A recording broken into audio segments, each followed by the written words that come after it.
Next chapter is heat treatment and advantages. Heat treatmentum adinte advantages. So heat treatment and its purpose. The properties of steel depend upon its composition and its structure. These properties can be changed to a considerable extent by changing either its composition or its structure. The structure of steel can be changed by heating it to a particular temperature and then allowing it to cool at a definite rate.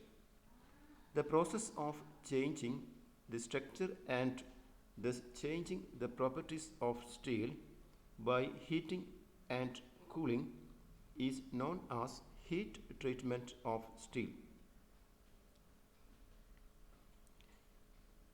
എന്താണ് heat ട്രീറ്റ്മെൻറ്റും അതിൻ്റെ പർപ്പസും ഉപയോഗവും?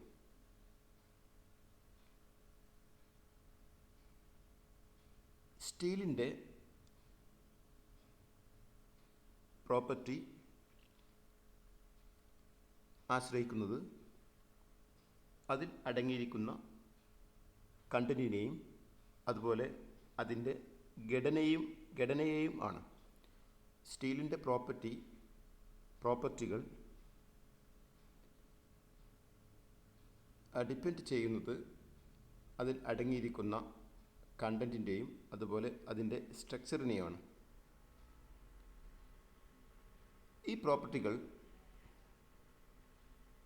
സവിശേഷ ഗുണങ്ങൾ നമുക്ക് change ചെയ്യാവുന്നതാണ്.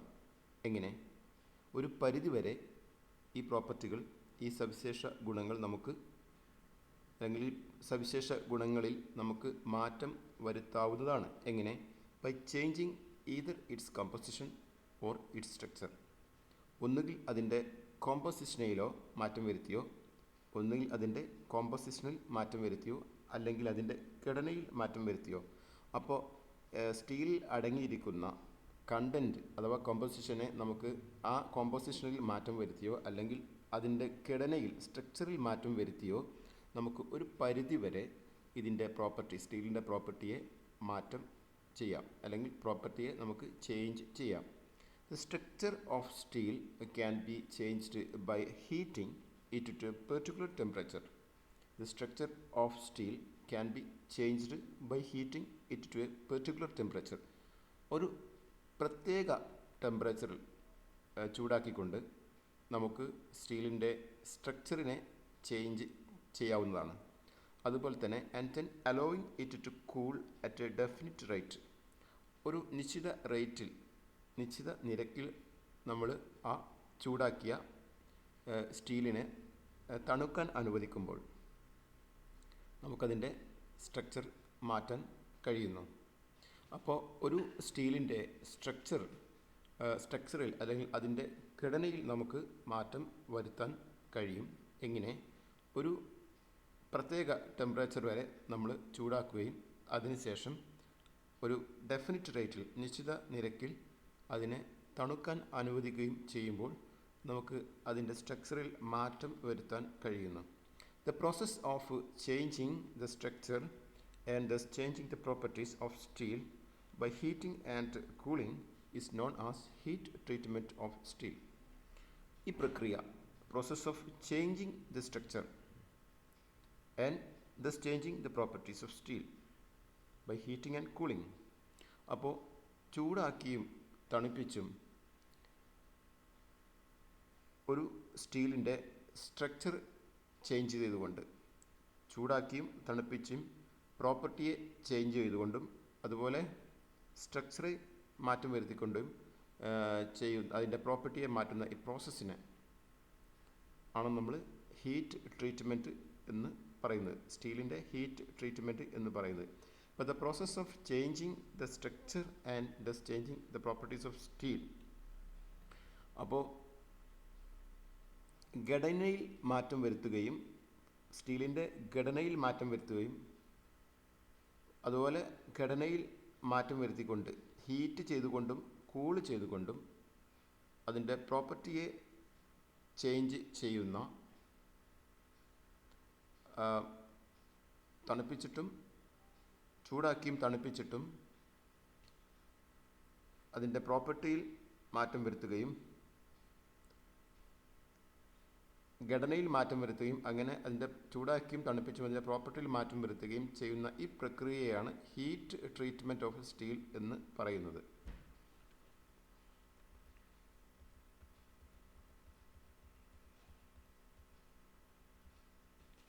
Next is structure of steel when heated. Heat ചെയ്യുമ്പോൾ സ്റ്റീലിൻ്റെ structure എങ്ങനെയായിരിക്കും? If steel is heated, a change in its structure commences from 273 degree centigrade. The new structure formed is called austenite. Austenite is non-magnetic. If the hot steel is cooled slowly, the old structure is retained and it will have fine grains which makes it easily machinable. എങ്ങനെയാണ് heat ചെയ്തുകൊണ്ട് സ്റ്റീലിൻ്റെ structure മാറ്റം വരുത്തുന്നത്? നമ്മൾ heat ചൂടാക്കുകയാണെങ്കിൽ അതിൻ്റെ സ്ട്രക്ചറിൽ ഒരു change ഉണ്ടാകുന്നു. 273 ഡിഗ്രി സെൽഷ്യസ് മുതൽ അല്ലെങ്കിൽ സെൻറ്റിഗ്രേഡ് മുതൽ അതിൻ്റെ ഘടനയിൽ ഒരു മാറ്റം അനുഭവപ്പെടുന്നു അല്ലെങ്കിൽ ഉണ്ടാകുന്നു. The new structure of formed is called austenite. ഇങ്ങനെ 273 ഡിഗ്രി സെൽഷ്യസിൽ എത്തുമ്പോൾ അല്ലെങ്കിൽ 723 ഡിഗ്രി സെൽഷ്യസ് വരെ ചൂടാക്കുമ്പോൾ അതിലുണ്ടാകുന്ന മാറ്റം സ്റ്റാർട്ട് ചെയ്യുന്നു. അങ്ങനെ ഉണ്ടാകുന്ന പുതിയ ആ സ്ട്രക്ചറിനെ, പുതിയ ഘടനയെ, ഈ സ്റ്റീലിൻ്റെ ആ പുതിയ ഘടനയെ 273 ഡിഗ്രി ഒക്കെ ആകുമ്പോൾ ഉണ്ടാകുന്ന മാറ്റത്തിന് ശേഷം ഉണ്ടാകുന്ന അല്ലെങ്കിൽ കാണുന്ന സ്റ്റീലിൻ്റെ ഘടനയെ നമ്മൾ ഓസ്റ്റനൈറ്റ് അല്ലെങ്കിൽ ആ രൂപത്തിൽ ആവുന്ന സ്റ്റീലിനെ നമുക്ക് ഓസ്റ്റനൈറ്റ് എന്ന് വിളിക്കുന്നു. ഓസ്റ്റനൈറ്റ് ഈസ് നോൺ മാഗ്നറ്റിക്. ഓസ്റ്റനൈറ്റ് എന്താകുന്നു? മാഗ്നറ്റിക് അല്ലാത്ത, കാന്തിക പ്രഭാവമില്ലാത്ത അല്ലെങ്കിൽ കാന്തിക ശക്തി ഇല്ലാത്ത ഒരു വസ്തുവാണ് ഓസ്റ്റനൈറ്റ്. നോൺ മാഗ്നറ്റിക് ആണ്. If the hot steel is cooled slowly, the old structure is retained and it will have fine grains which makes easily machinable. Hot steel cool ചെയ്യപ്പെടുമ്പോൾ ഹോട്ട് സ്റ്റീൽ അങ്ങനെ വളരെ ഹോട്ട് ആയിട്ടുള്ള ചൂടാക്കിയിട്ടുള്ള സ്റ്റീൽ കൂൾ ചെയ്യപ്പെടുമ്പോൾ, സാവധാനം cool ചെയ്യപ്പെടുമ്പോൾ the old structure നമ്മൾ തണുപ്പിക്കുമ്പോൾ, ചൂടാക്കിയെടുത്ത സ്റ്റീലിനെ തണുപ്പിക്കുമ്പോൾ വളരെ slowly, സാവധാനത്തിൽ അതിൻ്റെ ഓൾഡ് സ്ട്രക്ചർ തിരിച്ച് ലഭിക്കുന്നു. അതിൻ്റെ പഴയ രൂപത്തിലുള്ള ഘടന തിരികെ ലഭിക്കുന്നു. And it will have fine grains which makes it easily machinable. അതിന് വളരെ ഫൈനായിട്ടുള്ള, നേർത്ത, വളരെ കനം കുറഞ്ഞ എന്തുണ്ടാവുന്നു? ഗ്രെയിൻസ് അതിൽ ഉണ്ടാവുകയും അത് മെഷീനബിൾ, നമുക്ക് വേറെ പല രൂപത്തിലേക്ക് മാറ്റാൻ പറ്റുന്ന രീതിയിലേക്ക് അത് മാറുകയും ചെയ്യുന്നു.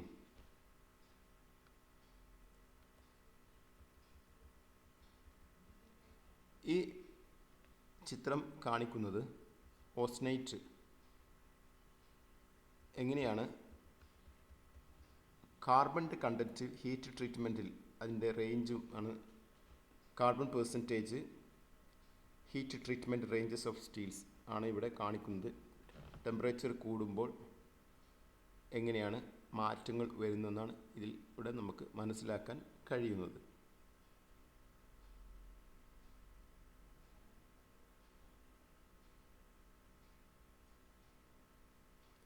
If the hot steel is cooled rapidly, the austenite changes into a new structure called martensite.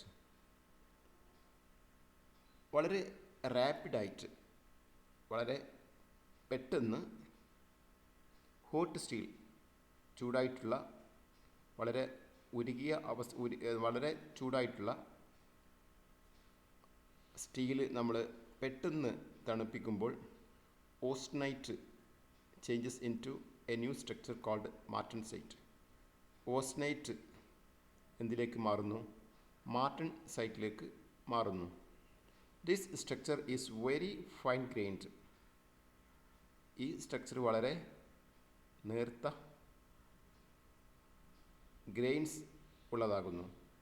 Very hard, വളരെ ഹാർഡാകുന്നു. ആൻഡ് മാഗ്നറ്റിക്, അത് മാഗ്നറ്റിക്കും ആകുന്നു, കാന്തിക ശക്തി ഉള്ളതും ആകുന്നു. വളരെ ശക്തമായതും ഹാർഡായതും അതുപോലെ കാഠിന്യമുള്ളതും അതുപോലെ മാഗ്നറ്റിക് കഴിവ് ഉള്ളതും ആയി മാറുന്നു, കാന്തിക ശക്തി ഉള്ളതായിട്ട് മാറുന്നു.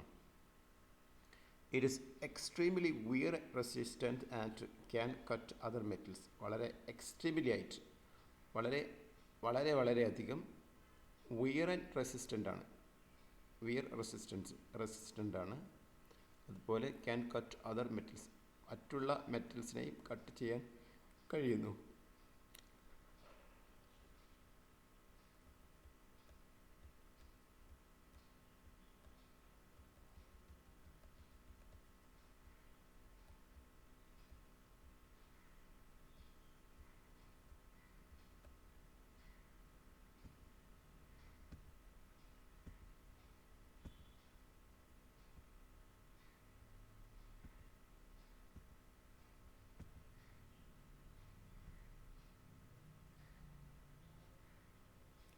Next is lower critical temperature. The temperature at which the change of structure to austenite starts, 723 degrees Celsius, is called the lower critical temperature for all plain carbon steels.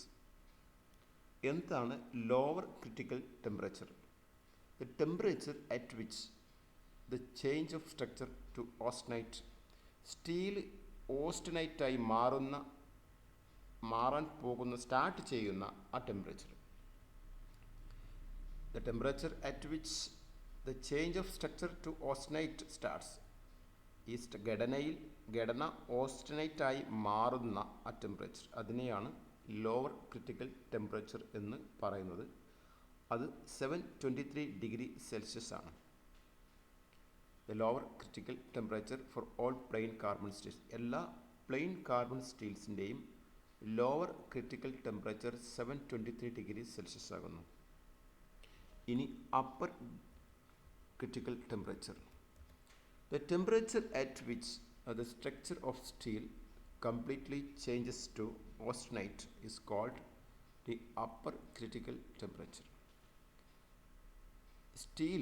സ്റ്റീലിൻ്റെ സ്ട്രക്ചർ കംപ്ലീറ്റ് ആയിട്ട് ഓസ്റ്റനൈറ്റായി മാറുന്ന ആ temperature, അതിനെയാണ് upper critical temperature എന്ന് പറയുന്നത്.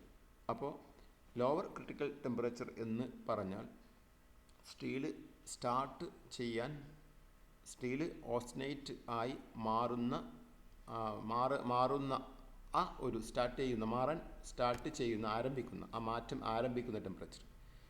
Steel ഓസ്റ്റനൈറ്റ് ആയിട്ട് മാറാൻ പോകുന്ന, അല്ലെങ്കിൽ അതിൻ്റെ മാറാൻ തുടങ്ങുന്ന ആ ടെമ്പറേച്ചറാണ് നമ്മളിവിടെ ലോവർ ക്രിട്ടിക്കൽ ടെമ്പറേച്ചർ എന്ന് പറയുന്നത്.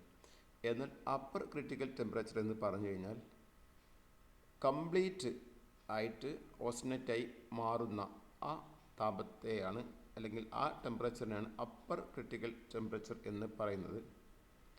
This varies depending on the percentage of carbon in steel.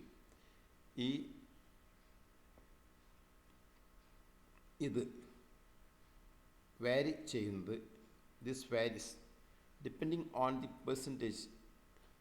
പേഴ്സൻറ്റേജിനെയും സ്റ്റീലിലെ കാർബൺ കണ്ടൻറ്റിൻ്റെ പേഴ്സൻറ്റേജിനെയാണ് ഇത് ആശ്രയിക്കുന്നത്. അല്ലെങ്കിൽ ദിസ് വേരീസ്, ഈ അപ്പർ ക്രിട്ടിക്കൽ ടെമ്പറേച്ചർ മാറുന്നു അല്ലെങ്കിൽ വേരി ചെയ്യുന്നു. എന്തിനെ ആശ്രയിച്ചുകൊണ്ട്? Depending on the percentage of carbon in the steel. കാർബണിലെ സ്റ്റീലിൻ്റെ ശതമാനം അനുസരിച്ച് അതിൽ ഓസ്നൈറ്റ് ആവുന്നത്, ടെമ്പറേച്ചർ ഓസ്നൈറ്റ് ആവുന്നതും, അതുപോലെ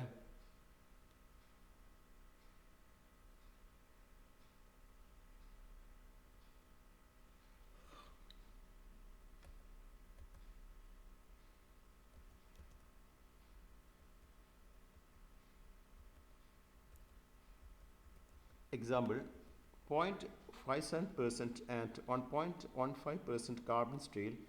In these cases, the lower critical temperature is 723 degrees Celsius and the upper critical temperature is 800 degrees Celsius. For 0.84% carbon steel, both LCT and UCT are 723 degrees Celsius.